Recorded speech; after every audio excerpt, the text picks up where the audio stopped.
Assalamualaikum warahmatullahi wabarakatuh, selamat pagi dan salam sejahtera untuk kita semua.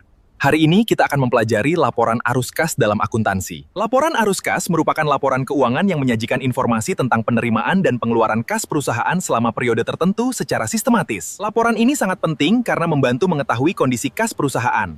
Apakah mengalami kelebihan atau kekurangan kas dalam menjalankan operasionalnya? Dalam laporan arus kas, terdapat 3 aktivitas utama, yaitu aktivitas operasi, aktivitas investasi, dan aktivitas pendanaan, yang perlu dipahami dengan baik. Aktivitas operasi berkaitan dengan kegiatan utama perusahaan, seperti penerimaan kas dari penjualan dan pembayaran beban operasional sehari-hari perusahaan. Contoh aktivitas operasi adalah penerimaan kas dari pelanggan, serta pembayaran gaji karyawan, listrik, dan biaya lainnya yang mendukung kegiatan usaha. Aktivitas investasi berkaitan dengan pembelian atau penjualan aset jangka panjang seperti peralatan, kendaraan, atau investasi lain yang dimiliki perusahaan. Contohnya adalah pembelian mesin produksi atau penjualan aset tetap yang dimiliki perusahaan untuk mendukung perkembangan usaha ke depan. Aktivitas pendanaan berkaitan dengan sumber permodalan perusahaan seperti pinjaman dari bank atau penambahan modal dari pemilik usaha. Selain itu, pembayaran utang dan pembagian dividen kepada pemilik juga termasuk dalam aktivitas pendanaan yang dicatat dalam laporan arus kas. Tujuan utama laporan arus kas adalah memberikan informasi mengenai kemampuan perusahaan dalam menghasilkan kas dan memenuhi kewajiban keuangannya. Laporan arus kas juga membantu pihak manajemen dan investor dalam mengambil keputusan ekonomi yang berkaitan dengan keberlangsungan usaha perusahaan. Dalam penyusunannya, laporan arus kas dapat menggunakan metode langsung atau metode tidak langsung sesuai dengan kebutuhan dan kebijakan perusahaan. Metode langsung menyajikan penerimaan dan pengeluaran kas secara rinci,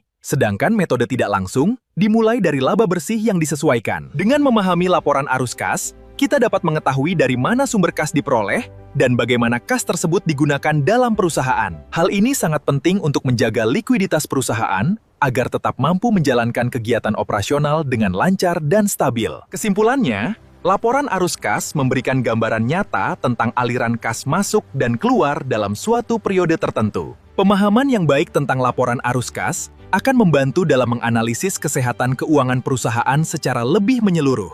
Demikian pembelajaran hari ini. Semoga materi laporan arus kas dapat dipahami dengan baik dan bermanfaat dalam proses belajar akuntansi. Terima kasih atas perhatian kalian. Wassalamualaikum warahmatullahi wabarakatuh. Sampai jumpa pada pembelajaran berikutnya. Tetap semangat belajar dan terus berkembang. Arus kas bukan sekadar angka, tapi napas yang menentukan hidup matinya sebuah usaha.